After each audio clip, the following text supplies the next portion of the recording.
नमस्कार विद्यार्थी मित्रांनो. तर लास्ट व्हिडिओमध्ये आपण vibration of air column in a pipe हे जे काही आर्टिकल होतं तर ते अभ्यासलं होतं. Now in this lecture we have to study vibration produced in a string.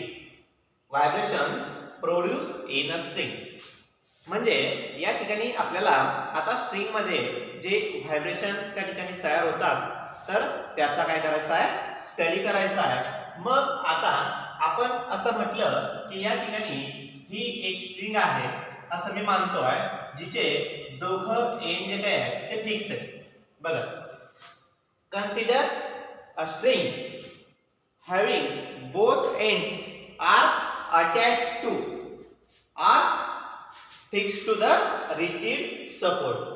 मग आता आपण काय केलं की ही जी स्ट्रिंग आहे हिला प्लग केली तर काय होईल, this string is set into the vibration.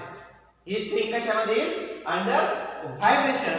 मग व्हायब्रेशन मध्ये जर आली तर बघा आपल्याला ही जी स्ट्रिंग सरळ दिसते ती अशी होईल. तर पुल केली आणि रिलीज केली तर हे बघा ही जी वेव्ह असेल इकडे इथे जाताना ही असेल इन्सिडेंट वेव्ह.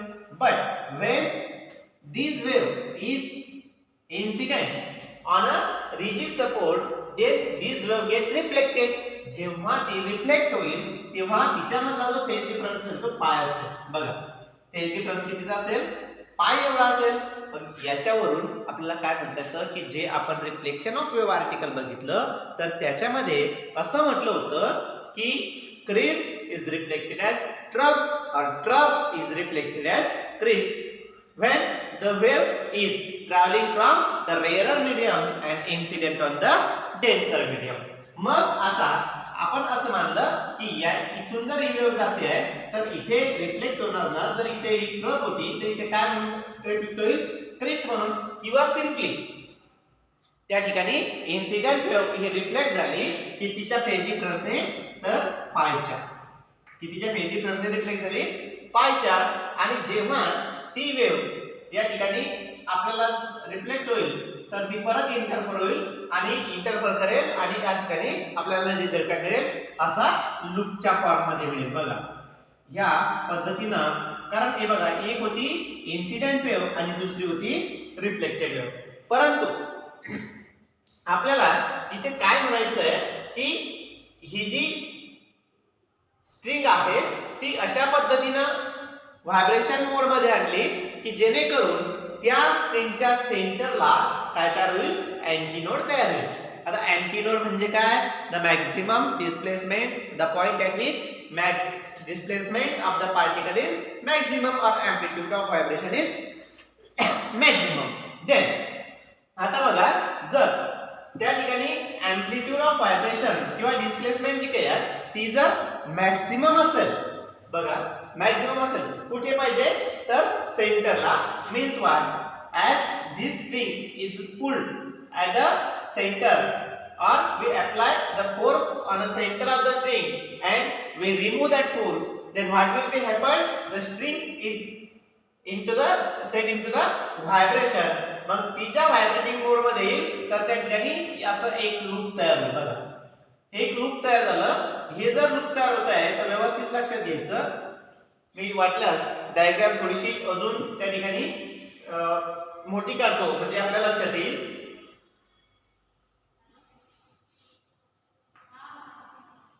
बघा तर ही जी स्ट्रिंग होती या स्ट्रिंगची लेंथ मी म्हणतोय की त्या ठिकाणी काय आहे, स्मॉल एल एवढी आहे. What is the length of string, is a small L. Now we pull or apply the force on the center of the string and this force get removed, then what will be happen, the string is set into the vibration and there is antinode is formed at the center of the loop or center of the string. म्हणजे या ठिकाणी काय तयार झाला आहे, antinode तयार झाला.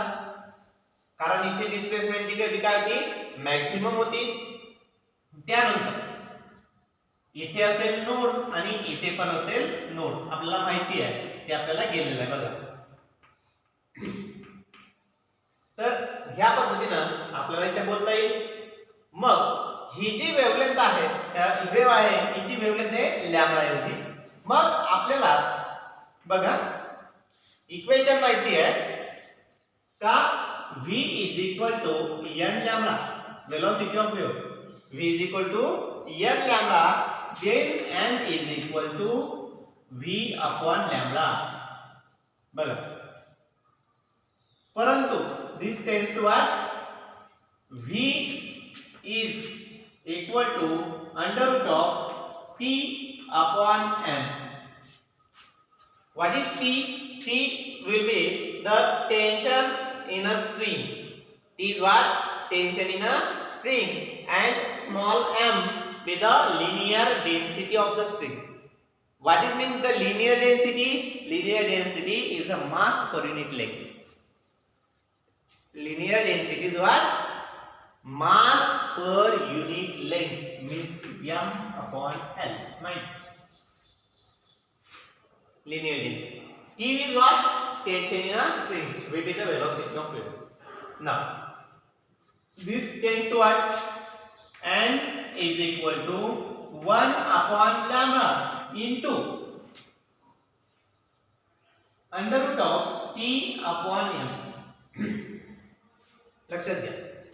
आता आपल्याला इथे जर तुम्ही पाहिलं तर लेंथ l एवढी आहे आणि आपण काय म्हणतो की दोन distance between two successive node or distance between two successive antinode is lambda by 2. Hence we can write that L is equal to lambda upon 2, means lambda tends to what? Twice L. म्हणजे लॅम्बडाची value काय put करता येईल आपल्याला? Twice L put करता येईल, आणि ती जर ट्वाइस L पुट केली तर आपल्याला म्हणता येईल N is equal to 1 upon 2n into under root of t upon m. This is the fundamental frequency of vibration of string. Fundamental frequency of vibration of a straight string. बघा, त्यानंतर आता यालाच आपण फंडामेंटल फ्रिक्वेन्सी किंवा lower frequency of vibration किंवा यालाच आपण काय म्हणू शकतो त्या ठिकाणी फर्स्ट हार्मोनिक. काय म्हणू शकतो आपण याला? फर्स्ट हार्मोनिक असं म्हणू शकतो. त्यानंतर लांबी चेंज होत नाही. बघा, लक्षात घ्या, लांबी बदलत नाही, स्ट्रिंगची लांबी तेवढीच आहे. परंतु पहिल्यांदा एकच लूप होतं, आता दोन लूप झाले. किती लूप झाले? दोन. जर दोन लूप झाले तर या पद्धतीने आपल्याला दाखवता येईल अशी. Means here is node, node and node, antinode, antinode. Length ती स्ट्रिंगची L. Again, velocity of wave never be changed unless and until there will be no change in medium. जोपर्यंत मीडियम चेंज होत नाही तोपर्यंत वेलोसिटी ऑफ वेव्ह चेंज होत नाही. मग आता या ठिकाणी वेलोसिटी तीच असेल, परंतु लूप दोन झाले याचा अर्थ वेवलेंथ चेंज झाली. वेवलेंथ चेंज झाली मीन्स फ्रिक्वेन्सी सुद्धा चेंज झाली. मग आता आपल्याला असंच लिहिता येईल का n1 माहिती का, n1 is equal to v. Change आहे का त्याच्यात? नाही. तर upon lambda 1. Again this tends to what? In similar manner, n1 is equal to 1 by lambda 1 into under root of t by m. t by m.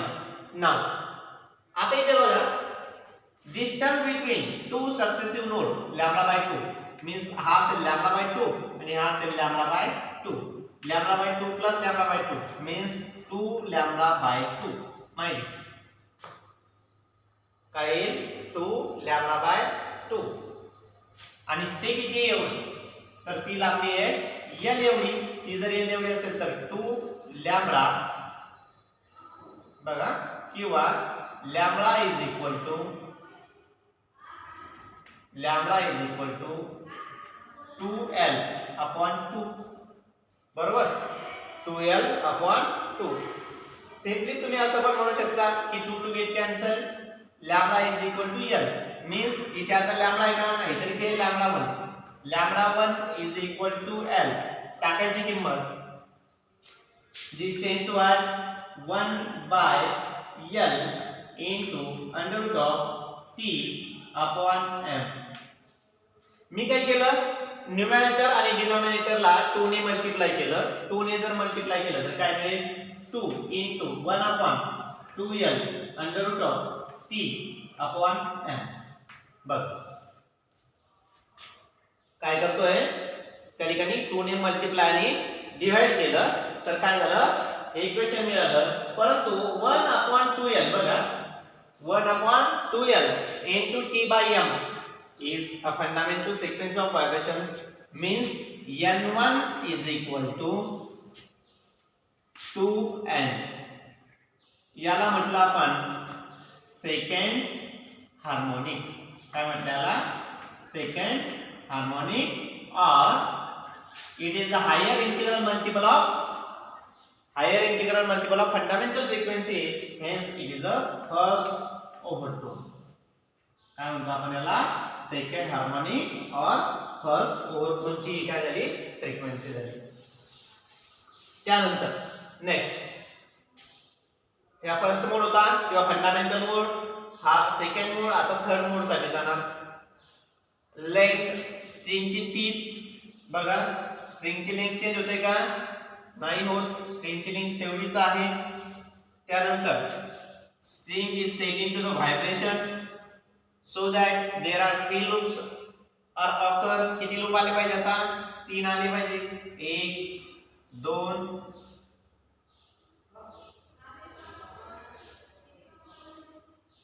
1 2 3.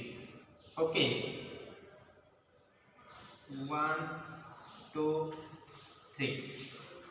Node, antinode, node, antinode, node, antinode and node. Let us see what will be happen. पर चलो जैसा पहले गए थे वैसा जाएंगे फिर से. काय येईल, n2 is equal to v upon lambda 2. Again, what is lambda 2? याची लेंथ आहे l. Then this get lambda 2 by 2, this is lambda 2 by 2, this is lambda 2 by 2. Get addition of all three terms, then what will we get? We get 3 lambda 2 upon 2. Mind, but this is equal to l. Then as l is equal to 3 lambda 2 by 2, then lambda 2 is equal to 2l upon 3. Then putting this value, what we get, 1 3 into 1 by 2l into v is t upon m. Again, हे काय झालं, ही होती fundamental frequency, म्हणजे n2 is equal to 3n. n2 is what, 3n. बघा लक्षात. Okay, मग आता आपल्याला काय म्हणता येतं ते बघा.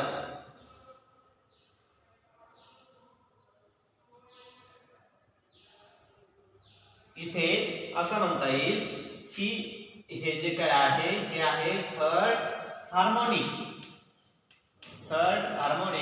किंवा सेकंड ओव्हरटोन. काय आहे, थर्ड हार्मोनिक किंवा सेकंड ओव्हरटोन. मग याच्यावरून काय लक्षात आलं, n 2n 3n 4n and so on असेल. This means that all the harmonics are present as a overtone. प्रत्येक हार्मोनिक हा त्या ठिकाणी काय म्हणून प्रेझेंट आहे, तर त्या ठिकाणी ओव्हरटोन म्हणून प्रेझेंट आहे. ओके.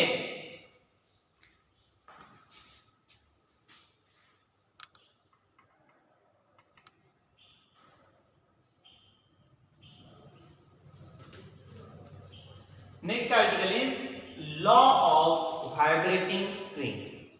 बघा त्याचं सब आर्टिकल आहे लॉ ऑफ व्हायब्रेटिंग स्ट्रिंग.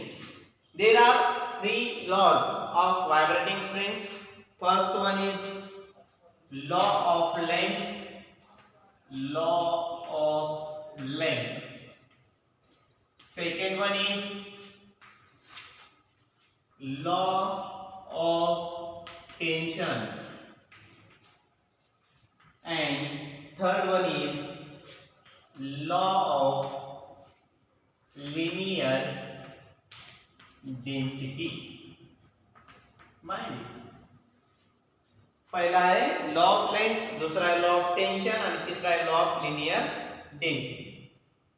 आता आपल्याला फंडामेंटल फ्रिक्वेन्सी ऑफ व्हायब्रेशन जे काय आहे स्ट्रिंग मध्ये त्याचं इक्वेशन लक्षात आहे.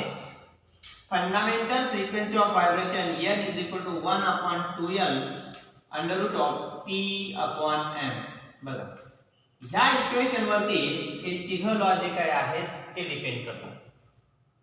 हे ते इक्वेशन आहे की याच्यावरती लॉ ऑफ व्हायब्रेटिंग स्ट्रिंग हे आलेले आहे. मग त्याचं म्हणणं काय, n means the fundamental frequency of the vibrating string, l is the length of the string, t is the tension in a string, and m is the linear density of the string. Linear density means mass per unit length. What is the linear density? Mass per unit length. Mass per unit length. Mind. Then आता law of length. Law of length. Law of length काय सांगतो? Fundamental frequency of vibrations. Fundamental frequency of vibration n is inversely proportional. Inversely म्हणजे 1/n. बरोबर 1 divided by g असेल तिथे. Inversely proportional to length of the string. The fundamental frequency of vibration of string is inversely proportional to length, whereas T means tension and M is linear density get constant. Mind it. What is law of length? Fundamental frequency of vibration of vibrating string is inversely proportional to length of the string if tension and linear density of the string get constant. जर ह्या दोन term constant असतील तर याचा अर्थ असा आहे की fundamental frequency is inversely proportional to length of the string. means n is inversely proportional to n. This is law of length. याच्यावरती आपल्याला सोनोमीटर एक्सपेरिमेंट पण आहे. बघा याच्यावरती स्टेट बोर्डला आपल्याला सोनोमीटर एक्सपेरिमेंट जो काय आहे त्याचं प्रॅक्टिकल सुद्धा परफॉर्म करावं लागतं.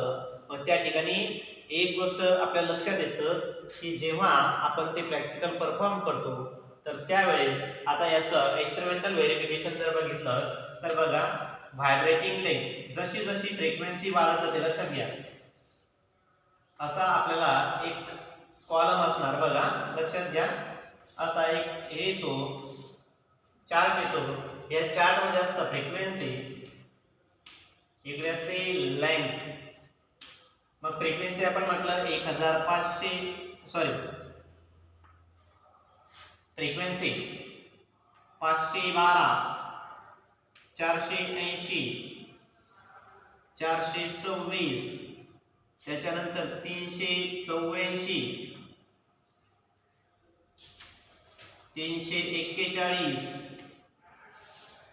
320 288 आणि 256. This is the set of tuning fork. त्याची जी फ्रिक्वेन्सी असते आपल्या जनरल लॅब मध्ये जे आपल्याकडे अवेलेबल असतात तर ही त्या ट्यूनिंग फॉर्कची फ्रिक्वेन्सी असते आणि ती सेम फ्रिक्वेन्सी ही कशामध्ये जात असते, त्या स्ट्रिंग मधून जात असते. तर ही एक बाजू आपल्याला माहिती असते आणि दुसरी बाजू बाय एक्सपेरिमेंट ही काढावी लागते. तर जसं जसं इकडे लक्षात घ्या, जशी जशी फ्रिक्वेन्सी कमी होत जाते तर व्हायब्रेटिंग लेंथ जी काही आहे, काय व्हायब्रेटिंग लेंथ ते काय होत जाते, त्या ठिकाणी व्हायब्रेटिंग लेंथ काय होत जाते, वाढत जाते. म्हणजे इथे जर 12 असेल तर इथे 13 असते, इथे 16 असेल अँड सो ऑन. हे काय होते, वाढत जाते. परंतु ह्या दोनचा जर तुम्ही मल्टिप्लिकेशन केलं तर हे असतं इथे, समजा जर x आलं तर ते नियर अबाउट सगळ्या ठिकाणी x येतं. ओके, याचा अर्थ काय झाला की हे कॉन्स्टंट आहे, हे कॉन्स्टंट आहे. याचा अर्थ काय होतोय की as frequency goes on decreasing vibrating length goes on increasing, एक वाढताय दुसरा कमी होतोय. याचा अर्थ रिलेशन कसा आहे, इनवर्सली प्रपोर्शनल त्या ठिकाणी रिलेशन असतं. ओके, त्यानंतर सेकंड लॉ जो काही आहे तो आहे लॉ ऑफ टेन्शन. सेकंड काय आहे, लॉ ऑफ टेन्शन. आता लॉ ऑफ टेन्शन मध्ये शब्द तेच, fundamental frequency of vibration of a string is, मागच्या वेळेस इनवर्सली प्रपोर्शनल होतं, आता आहे directly proportional to square root of tension where length of the string is constant. बघा आता काय घेतलं, length of the string is constant and linear density is also constant. बघा L and M get constant, म्हणजे या equation मध्ये ही आणि ही term जर कॉन्स्टंट असेल तर कोणाला प्रपोर्शनल असेल, तर रूट ऑफ t ला, असं त्याचं म्हणणं आहे. त्यानंतर थर्ड मध्ये तो law of linear density. Law of linear density याच्यामध्ये fundamental frequency of vibration is inversely proportional to square root of m, means n is proportional to 1 upon under root of m, हे त्याचं म्हणणं आहे. मग आता थोडासा जर विचार केला तर या ठिकाणी कोणकोणत्या टर्म कॉन्स्टंट आहे, तर इथे आता L आणि T ह्या दोन टर्म कॉन्स्टंट आहेत. म्हणून आपल्याला असं म्हणता येतं की law of linear density is stated as the fundamental frequency of vibration of string is inversely proportional to square root of linear density. मग त्याला जर आपण एक्सटेंड केलं तर एक्सटेंड केल्यानंतर आपल्याला हेच equation as you simplify then this can be written as n is inversely proportional to r, where r is the what, r is the radius of the string. r काय आहे त्या ठिकाणी, radius of the string, means the length of the string is constant, tension in the string is constant, then the fundamental frequency of vibration is also inversely proportional to radius of the string. Okay, in this way या ठिकाणी vibrations produced in a string हे जे काही आपलं article होतं ते या ठिकाणी आपण क्लोज केलं. Okay, thank you.